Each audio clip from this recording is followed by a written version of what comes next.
I think in the counseling office, it's holy work. I mean, they are bringing the raw truth of where they're at. Mm-hmm. And it's messy and it's vulnerable and it's beautiful. Yeah.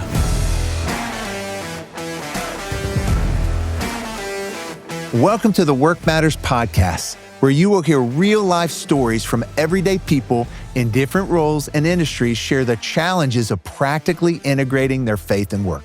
Each week together, we'll wrestle over what God is doing in us and with us while we work.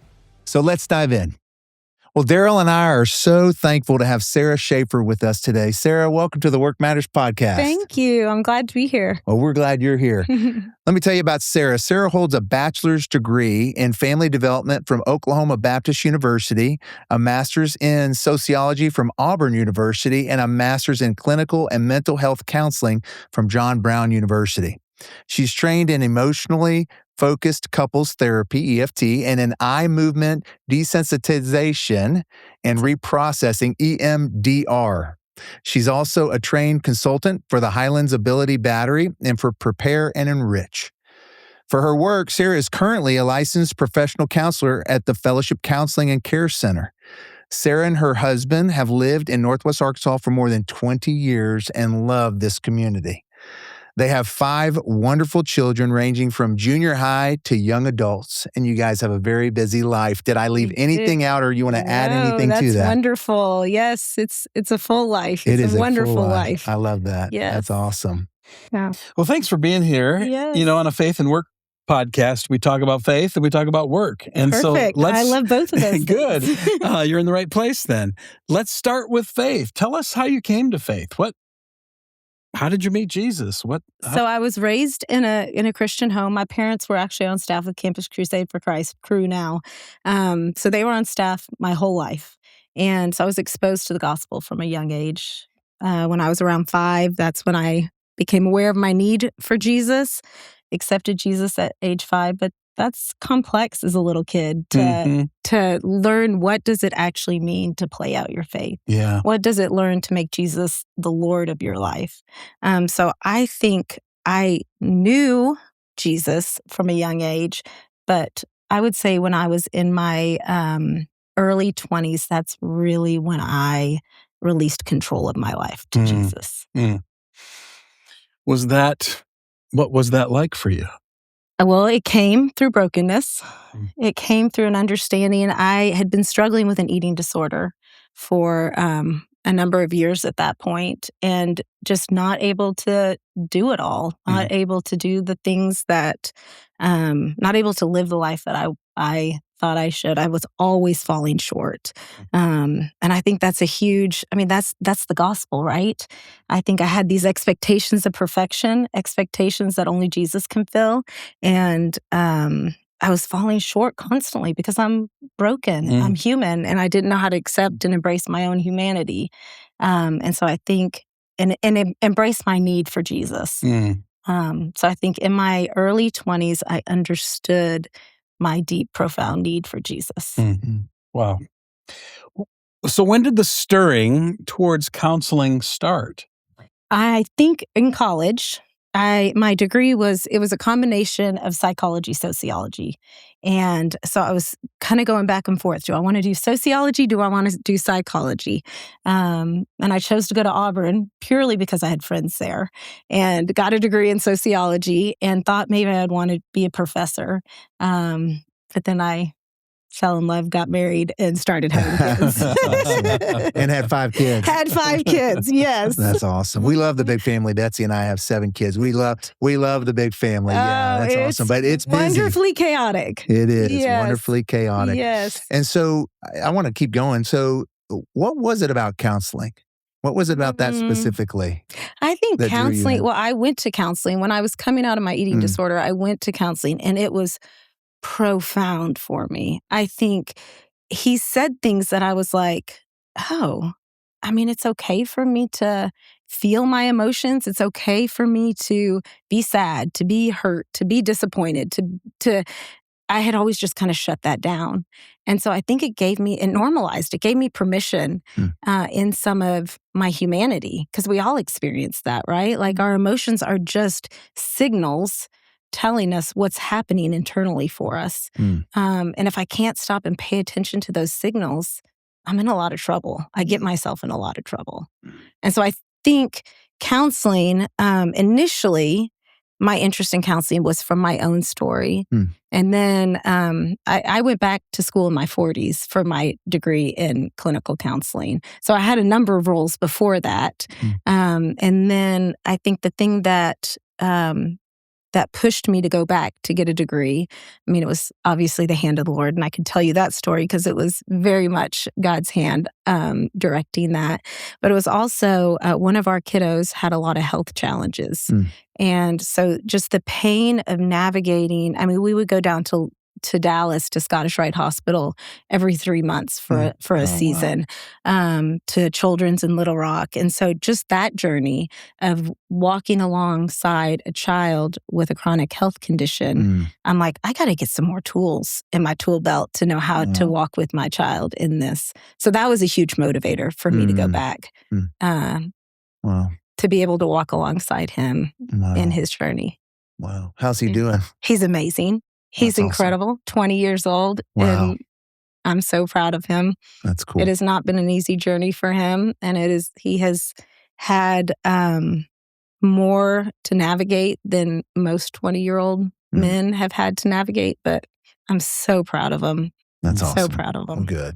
That's awesome. Mm-hmm. People are probably listening and say, okay, she's a counselor, and they have a sliver that's probably pretty accurate on their assumption of what that means, but the scope of your ministry and counseling is far broader than what people are probably imagining right now. Could you just talk to us about the scope of it all and what all plays into the counseling practice that you have? And, like the type of client that I see? all of that, yes. Yeah, absolutely. So when I was in school, I had a supervisor that did EMDR, eye movement desensitization and reprocessing. It's a mouthful.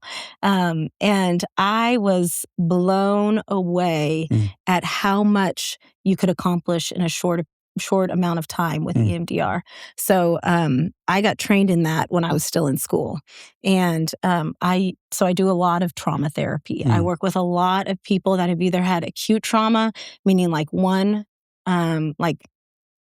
I think of it like getting an arm cut off, like a big, huge experience in life that happened in one moment in time that is profound, like sexual assault, combat would be that, something really traumatic like that. But then also equally traumatic is acute or complex trauma. Complex trauma. And that is like little paper cut over and over and over and over and over again. And that is so, so, so hard to navigate. And a lot of times we don't give that the credit. We kind of dismiss that kind of trauma. And that can be so debilitating if we had needs as a child and we weren't meeting those needs. Yeah. Wow. And then you do other things. I do. So I do couples therapy. I do a lot of couples therapy. I do career counseling and coaching. Yeah. And that's really fun. So as I was doing the work with trauma, I thought, it'd be good to have a balance. It'd be good I love my work with trauma, but I think something light and hopeful and exciting would be equally as fun. So the career is so much fun. It's so full of hope, so full of anticipation with who God has created someone to be. I do it with career explorers. So someone maybe in their teens, 20s, that's looking to figure out what they want to do with their life. I also do it with career changers. Okay. So people maybe in their 40s, 30s, 40s, 50s that are in a job that they're dissatisfied. They don't know exactly why they're dissatisfied. So they're looking for a change, looking to figure out what could be different for them.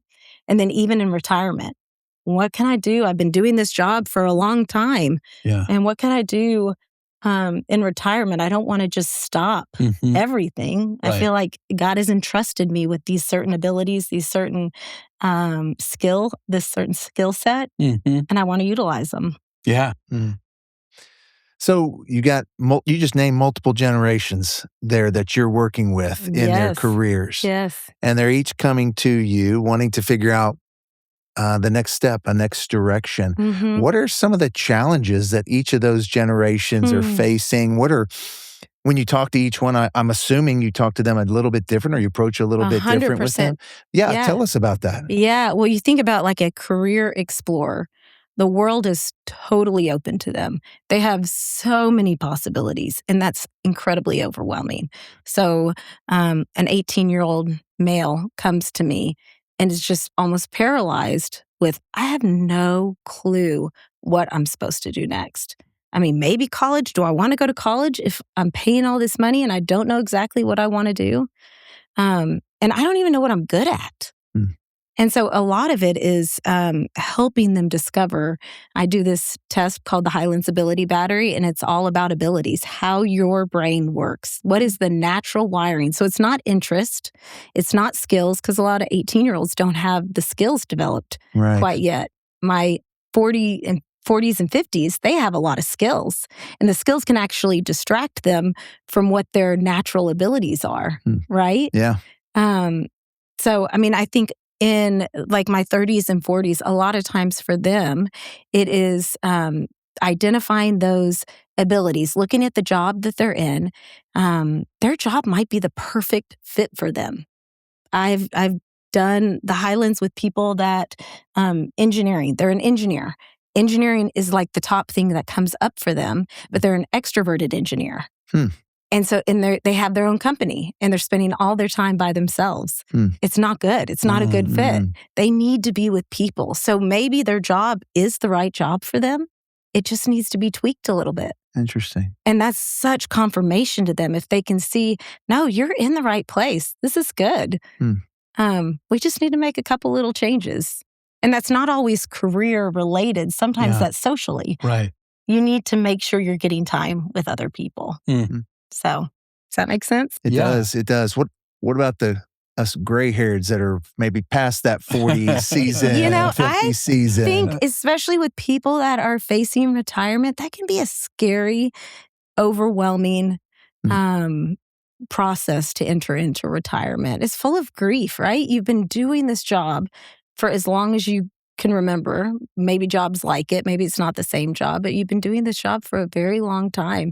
And you can't even imagine what life could look like without that.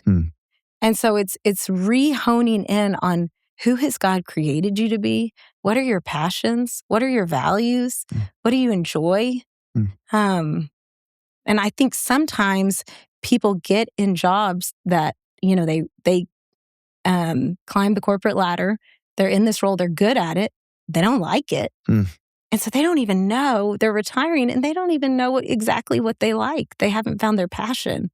Wow. Wow. And so helping them go, okay, in retirement, what could this look like? Wow. What's the possibility? I love that. I'd like to recognize and thank Simmons Foods, Inc. for being our exclusive sponsor for this season of the Work Matters podcast. Their generosity is making this new season of meaningful content and inspiring guests possible. We hope people are encouraged to see work as a place where God shapes them more into His image in their work, at their work, and through their work.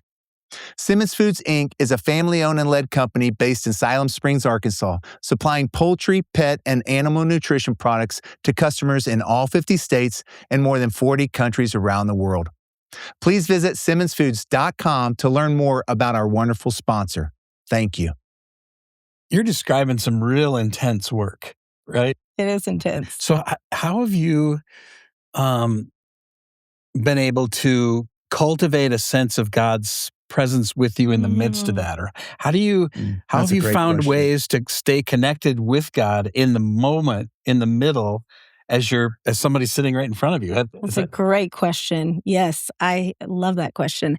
I think, for one, when I was in school, I remember I think I was having my quiet time. I was doing something, praying something, and the Lord gave me this vision of kind of what counseling should be like. And I pictured me holding his hand, reaching out to grab the hand of my client and just drawing them together. Wow. That's my vision. That is what my heart is in counseling, that it's not me. It is not me. I'm not the one that's that's doing the work, has the answers for change. It's only through the power of the Holy Spirit. And I am desperately dependent in the counseling office, because I think in the counseling office it's holy work. I mean, they are bringing the raw truth of where they're at. And it's messy and it's vulnerable and it's beautiful. Yeah. And it's scary and it's overwhelming. And to be able to, I think my tolerance to sit in all of that and hold on to the Lord and trust Him and know, I don't know the path forward for this person, but I know God does. And He's here with us, leading this process. And I think because I work at a church, I get to pray. I mean, I don't suggest that. It's in my intake paperwork that I have questions, scaling questions. Do you want faith to be a part of your experience, and how important is your faith to you? If my clients write 7s on those, which is the highest number, we're praying together every session. I mean, I prayed with most of my clients at the end of session.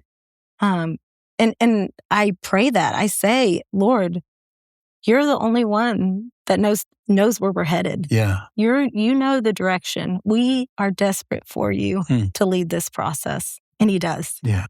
Desperate was the word that was in my mind. Yeah. Why was that in your mind? I don't know. I think we can get on autopilot no matter what our job is, and lose that sense that I'm just a vessel here. Absolutely. I don't have the answer. I don't have the strategic plan. I'm not smart enough. My posture should be to listen to who really does have that. Yes, 100%. And that's desperation. Yes, absolutely. And good things happen. Yeah. Good things happen in that place. I think that's scary. It is scary. I think it's scary sometimes to admit I'm desperate. And so I've got a presentation I've got to go in and I've got to present to my clients, an opportunity for them to purchase something from me or to do some kind of sales pitch. And in that moment, and I just had to deal with something at the house, and I'm walking in extremely vulnerable, feeling desperate, but I've got to put on this face and go do my job. And I wonder, I know I've had to do that. I know I've done that.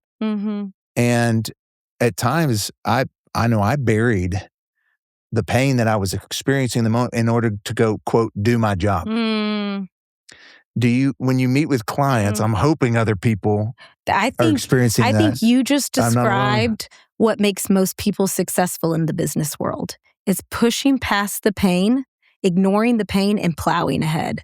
That doesn't make you successful in relationship, though. Because relationship is our vulnerability. It's our acknowledgement of what's happening for us that is the connector. That's what brings about connection with God and connection with other people. It's opposite of what we tend to do. I mean, I'm a 2 wing 3 on the Enneagram. So I've got enough achiever in me that I can plow through and just do the things that I've got 2 master's degrees. The first one 2-year program, I did it in 1 year. Yes, you did. It wasn't good. It wasn't good. Right. That's not a brag. That is like the Lord reworked that with my second master's degree. That was 2-year program, and I got in 4 years. Okay. Much better. Okay. Yeah. So a lot of us feel like we have to put on that mask. A lot of us can't acknowledge our desperation. I love that word. I'm glad we picked up on that word. What do we do? I mean, how do we maintain our vulnerability in our relationship and yet move into a sales call I've got to make, of a deal I need to close that my boss is expecting me to do? Yeah. How do I do think it's that? appropriate vulnerability, right? So where is it always appropriate to take our vulnerability? I think it's always appropriate to take it to God. I think it's always appropriate to share. I mean, you can share with Him prior to that meeting where you're at. Share with the people that it's appropriate for you. It's not always appropriate for me to share right where I'm at. Sometimes we do have to take a deep breath and step into that meeting and do what we need to do. But you don't keep pushing it aside. Right. You have to bring it up and look at it. Yeah. Well, that's really helpful for what we do, as we walk with people on their faith and work journey. What else might be good for a faith and work organization to know about people's mental well-being and how they're doing? What are you seeing that would be good for us to know? I mean, with names, phone numbers, and all that. just in general. I am seeing expectations. I mean, kind of what I said in the very beginning, that I think a lot of people live with this expectation. Like, we know Jesus is perfect. We know he's right here. But we put ourselves, like, our expectation of ourselves is right here. Like, I expect myself to do, I know I'm not Jesus, but I should do it almost as well. But really, in our humanity, we're like way down here. Yeah. Even if you're an overachiever, you're right here.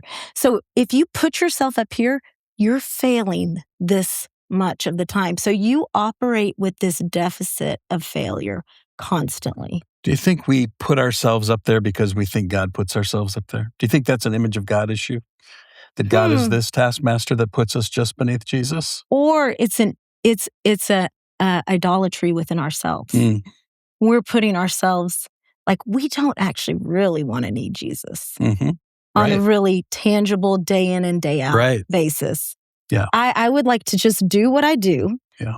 And then when I need you, Lord, I want you to come be right here. Yeah. Yeah, we don't like the manna principle of just, I'll give you enough for today. Yes, but I think we are desperate. We're desperate for Jesus every moment. And I think if we can accept that and we can move our expectations from here, because God knows, right? That's why he sent Jesus. He sent Jesus because he knows we're not up here, we're down here. He is very comfortable with our need for Jesus. We are not comfortable with our need for Jesus. Yeah. Regardless if you're a barista, regardless if you're power line worker, lawyer, doctor, CEO, you own your own company, we're all desperate for Jesus, regardless of our role or our industry, whether we acknowledge that or see that. We probably feel that. I'm just desperate. I really know I'm probably not that good at what I'm about to go do. And I don't so desperately need that. Recognizing that, though, what are 2 or 3 real practical things I can begin to do to maybe acknowledge that with the work that I'm in this moment, mentally or emotionally process through that in a healthy way, and actually maybe start to live differently right where I am in the work I'm doing? What would be 2 or 3 things practically I could do? I think sometimes we are very quick to judge ourselves instead of being curious with ourselves. So we have an emotional response and we judge it and we say, I shouldn't have felt that way, or I shouldn't feel this way, or I need to do something different. Instead of being curious to go, what is causing this anxiety? If anxiety is a light on the dashboard of the car and it's not the problem, but it points to a problem, and I'm smashing the light off on my dashboard. The light goes off, but I still run out of gas on the side of the road. Right? So I think we have to stop and notice what's going on. Yeah, absolutely. Once I notice be curious, acknowledge, okay, I feel this way right now, and I'm going to give my permission to feel this way right now. So I acknowledge that. What's another step I should take after acknowledging that? After you acknowledge, I think journal about it. Okay. Because sometimes something that might come up for you maybe isn't based in reality. I mean, I think especially with our social media, we have so much coming at us constantly.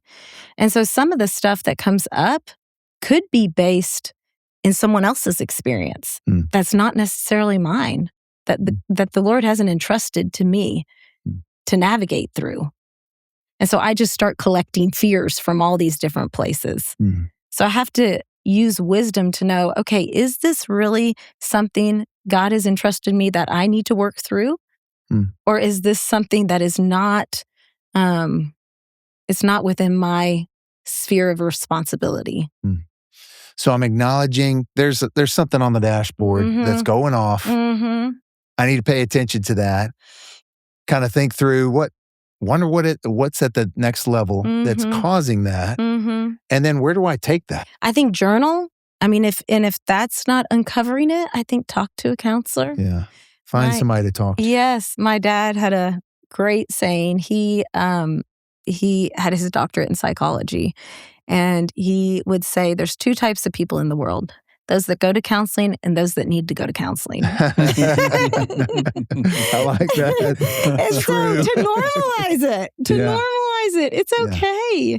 It's okay. We all need help. Yeah. None of us have it together. And the faster we can admit that, I think there's more joy available to us. Yeah. There's more delight if I can just take a deep breath and just be. Yeah. I love that. Yeah, I got another one. I was about to ask you. You got another? We believe that work is a formative process, that we're becoming someone at work. Yes. I love that. It's a wealth of opportunity to become more like Jesus. So I'm curious about how your formation has been affected since you've stepped into the role of counselor. Oh, wow. In so many ways. I think when I was first going through the emotionally focused therapy training that I went through, the guy that was leading our training said, and he had sat with thousands of, I mean, maybe that's a little bit of an exaggeration, but I think hundreds of couples at that point. He was a very reputable counselor from New York. And he said, I've never sat with someone that didn't have a very good reason for being the way that they are. And it was like the most grace-filled, it doesn't excuse the behavior. Right. But usually if you listen long enough, you can hear the why behind why someone is making the decisions they're making. So I think I have grown so much in grace and just being able to sit with people in the messy, sit with people where it's very uncomfortable. We don't know where we're going to go. Yeah. And yet they're there. And what could happen? And I think EMDR is especially for my clients that are believers and say they want faith to be part of their journey. Jesus meets with them.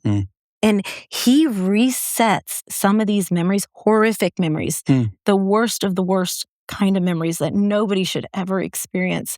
I watch him come into those sessions and reset it for them because of his presence. Because sometimes the only resource that someone has is Jesus.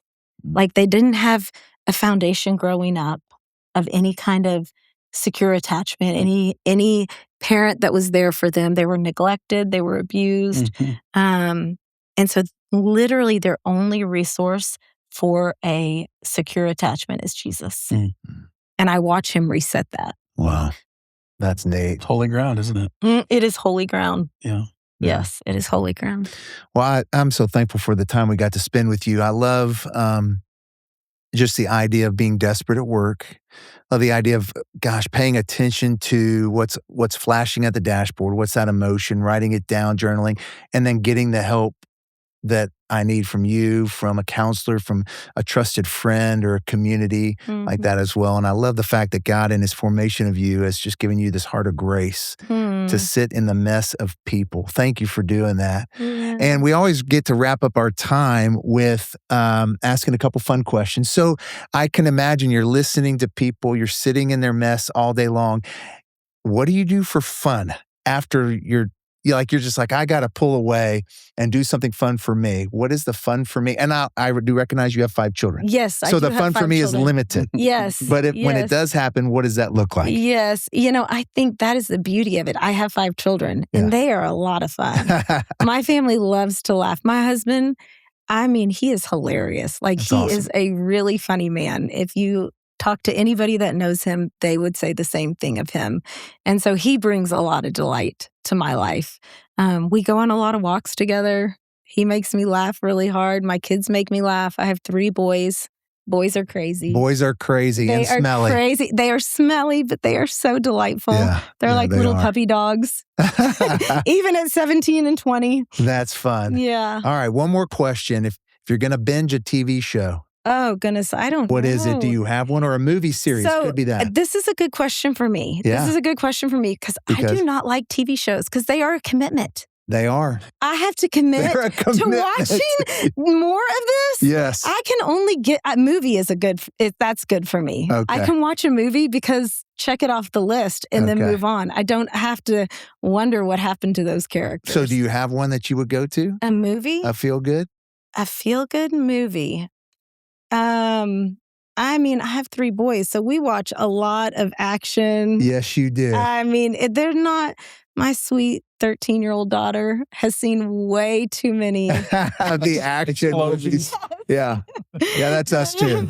Yeah, that's us too. Yes, with our oldest daughter, she did not see a PG-13 movie till she was 13. Our youngest one. Yeah. It was when she was like 3. I know. I get my oldest kids all the time are like, Dad, can't believe you let the youngest one do that. You would have never let us do that. I'm like, I know. We've loosened up over We're just tired. Yeah, we're tired. That's exactly right. I'm tired. Well, for our listeners out there, if they want to learn more about you or about your work or how to get in touch with you, where can they go? Yes, you can go to my website, careernwa.com. Okay. And you can find out more about what I do with the career testing. And then also you can reach out to me there if you want to come see me at Fellowship Bible Church as well. All right. careernwa.com is where you need to go. Sarah, thank you so much for being on the Work Matters podcast. This was great. You're welcome. Thank you so much for having me. I enjoyed it. Thank you for joining the Work Matters podcast. Make sure you subscribe to get notifications when we launch new episodes. Start living out your faith through your work in practical ways by starting the Work Matters Institute online today. You can do this and learn more about upcoming forums, webinars, and conferences by visiting workmatters.org.